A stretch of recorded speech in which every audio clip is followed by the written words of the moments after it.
आदाब, आप देख रहे हैं तस्नीम टीवी और मैं हूं आपके साथ अब्दुल वाजिद। राजस्थान में नए जिलों की घोषणा पर ब्रेक लग गया है। यह मामला सरकार ने एक बार फिर ठंडे बस्ते में डाल दिया है। दरअसल नए जिलों के गठन को लेकर सरकार को सुझाव देने के लिए रिटायर्ड IAS राम लुभायत की अध्यक्षता वाली हाई पावर कमेटी का कार्यकाल 6 महीने के लिए बढ़ा दिया है। मुख्यमंत्री अशोक गहलोत ने शुक्रवार देर रात हाई पावर कमेटी का कार्यकाल बढ़ाने के प्रस्ताव को मंजूरी दी है।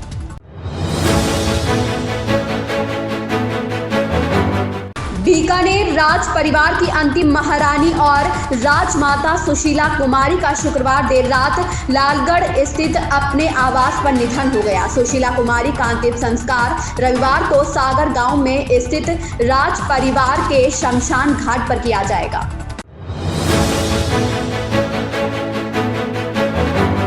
राजस्थान की राजधानी जयपुर में 2019 के पुलवामा आतंकी हमले में जान गंवाने वाले जवानों की विधवाओं के विरोध के मामले को लेकर जयपुर में भाजपा कार्यकर्ताओं और नेताओं ने विरोध प्रदर्शन किया। इस दौरान पुलिस के जवान प्रदर्शन स्थल को घेरे हुए।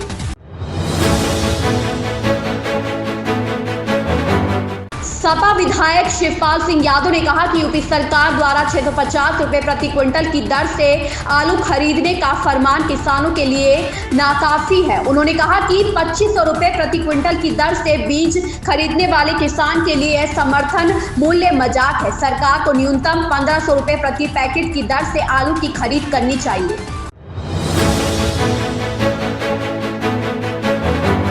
पश्चिम बंगाल सरकार के कर्मचारियों के कुछ संगठनों ने महंगाई भत्ते में बढ़ोतरी की मांग को लेकर शुक्रवार को हड़ताल की। प्रदर्शनकारियों ने राज्य सरकार के कार्यालयों और शैक्षणिक संस्थानों के प्रवेश द्वार पर धरना दिया। प्रदर्शनकारियों ने राइटर्स बिल्डिंग, विकास भवन, खाद्य भवन, स्वास्थ्य भवन समेत राज्य सरकार के कार्यालयों और कोलकाता नगर निगम के प्रवेश द्वार के सामने धरना दिया।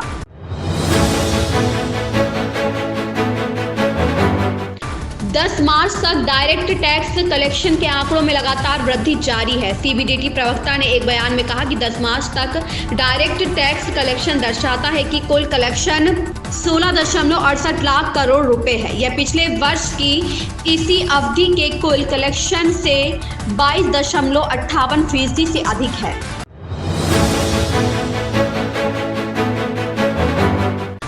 शारजाह से कोयम्बटूर आने वाली एयर अरेबिया विमान से राजस्व खुफिया निदेशालय ने 11 लोगों को एयरपोर्ट पर ही रोक लिया। इनमें से एक के पास 6.62 किलो विदेशी मूल का सोना पाया गया। 10 मार्च को उड़ान भरने वाली इस फ्लाइट में आरोपी शारजाह से सोना लेकर आया था। जांच के बाद उसे गिरफ्तार कर लिया गया।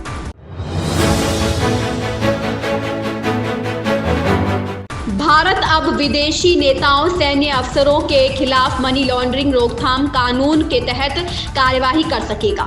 सरकार ने PMLA के नियमों में बदलाव कर बैंकों और वित्तीय संस्थानों के लिए राजनीतिक रूप से संवेदनशील लोगों के वित्तीय लेन देन का लेखा जोखा रखना अनिवार्य बना दिया है।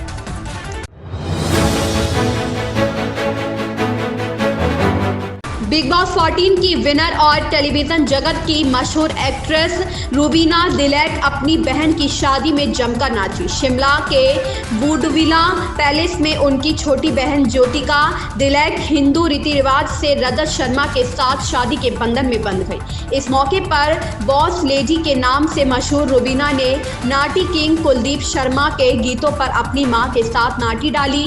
रूबीना गोल्डन कलर की साड़ी में दुल्हन से कम नहीं लग रही थी।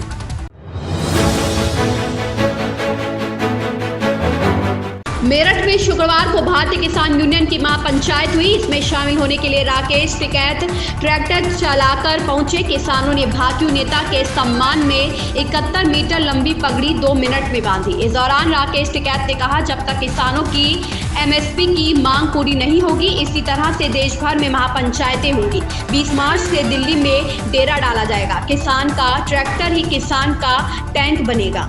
तो फिलहाल की इस खबर में बस इतना ही। मुझे दी इजाजत और आप देखते रहिए तस्नीम टीवी, आपके मेजबान अब्दुल वाजिद के साथ। अल्लाह हाफिज।